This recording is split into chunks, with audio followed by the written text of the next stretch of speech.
Halo, selamat datang di kuliah Formulasi Produk Pangan dan Kemurgi. Kali ini kita menginjak materi ke-11, yaitu metode-metode ekstraksi bahan nabati untuk produk kosmetik.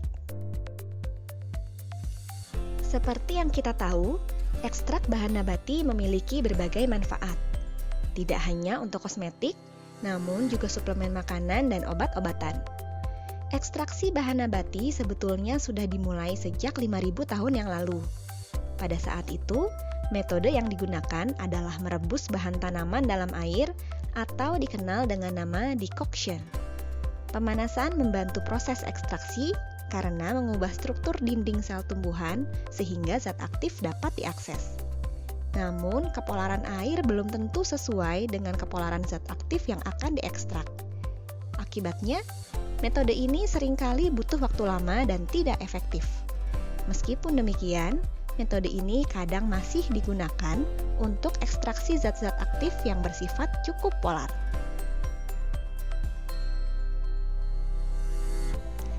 Produksi ekstrak nabati dimulai dari menanam tumbuhan dan panen. Waktu panen pun disesuaikan dengan bagian tumbuhan yang akan diekstrak. Misalnya, jika kita ingin mengambil ekstrak dari biji tanaman, fase terbaik untuk memanennya adalah saat buahnya benar-benar matang. Jika kita ingin mengambil ekstrak bunga, maka paling baik memanennya saat bunganya baru muncul. Setelah dipanen, dilakukan pengeringan. Hal ini dilakukan untuk menjaga hasil panen tetap awet selama menunggu proses berikutnya.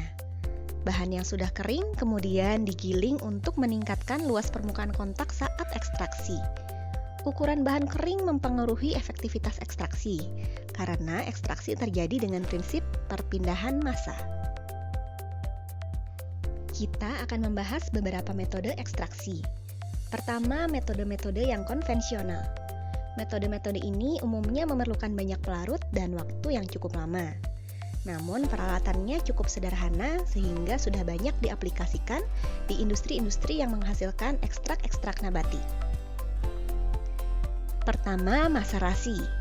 Ini adalah metode ekstraksi yang paling sederhana, yaitu merendam bahan kering dengan pelarut di temperatur kamar. Metode ini umumnya butuh waktu berhari-hari karena tidak melibatkan pengadukan maupun pemanasan. Namun dalam beberapa jenis tumbuhan, efektivitasnya tidak jauh berbeda dengan metode yang lebih advance.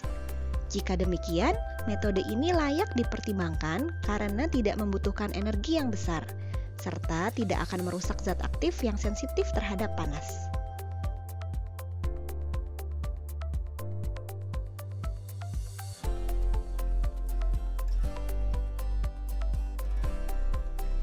Kedua, perkolasi. Seperti dalam maserasi, bahan kering direndam oleh pelarut. Bedanya, terdapat lapisan berpori di dasar alat sehingga terjadi perembesan ekstrak. Pelarut segar dapat ditambahkan secara berkala untuk memaksimalkan pengambilan ekstrak.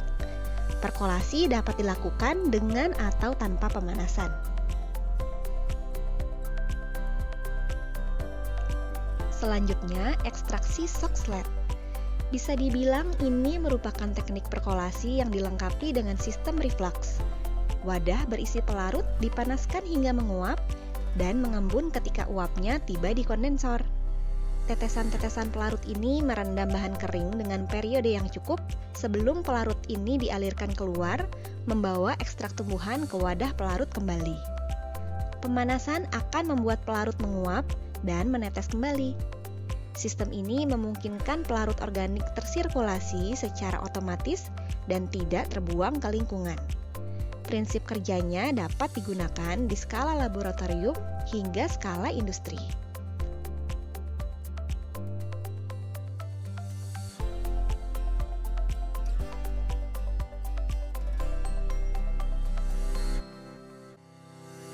Selanjutnya, distilasi uap yang dilakukan dengan menguapkan air melewati bahan kering tumbuhan. Uap dapat mengubah struktur dinding sel tumbuhan, menarik zat aktif, dan memisahkan ekstrak dari bahan keringnya. Metode ini lazim digunakan untuk produksi minyak asiri alias essential oil. Begini kira-kira produksi skala besarnya.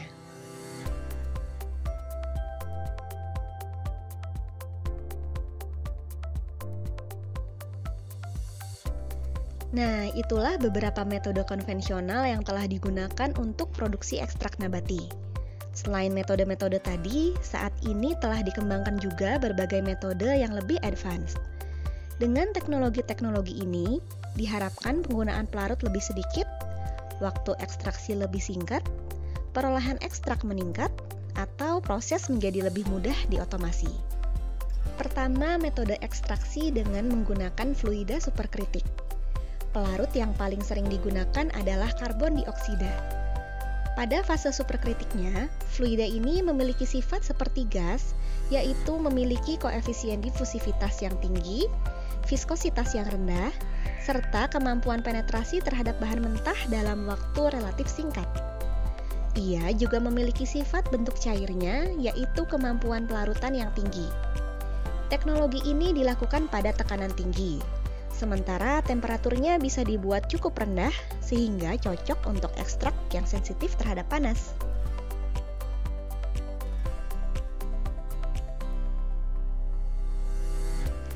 Teknologi advance lainnya adalah microwave assisted extraction. Alih-alih menggunakan panas untuk mengubah struktur sel tumbuhan, metode ini menggunakan gelombang microwave alias gelombang elektromagnetik berfrekuensi 0,3 hingga 300 GHz. Metode ini tidak menggunakan pelarut secara ekstensif, sehingga efek terhadap lingkungan serta biaya pelarut dapat diminimalisasi.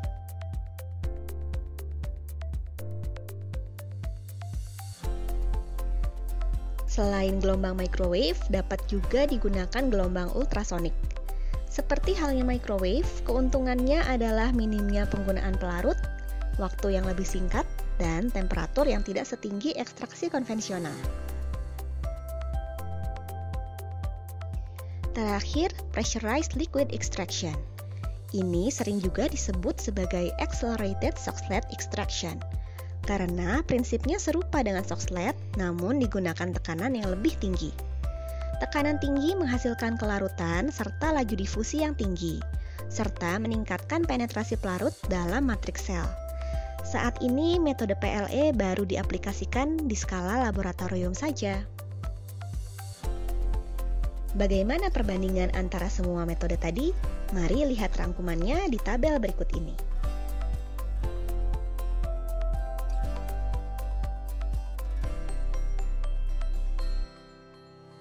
Itulah review dari beberapa teknologi ekstraksi, baik yang konvensional maupun advance. Pemilihan metode merupakan tahap yang penting. Seringkali dibutuhkan studi khusus untuk mengetahui metode yang cocok untuk ekstrak tumbuhan tertentu. Nah, masih ingat kan tugas minggu lalu? Kamu diminta mencari artikel mengenai ekstrak tumbuhan Indonesia yang potensial untuk dimanfaatkan dalam industri kosmetik, serta diagram alir proses ekstraksinya. Proses ekstraksi yang tercantum di artikelmu mungkin merupakan ekstraksi berskala laboratorium. Nah, jika ekstrak ini potensial untuk diproduksi di skala besar, tuliskan juga ya diagram alir usulanmu untuk ekstraksi skala industrinya. Jika tidak memungkinkan di skala besar, kemukakanlah alasannya.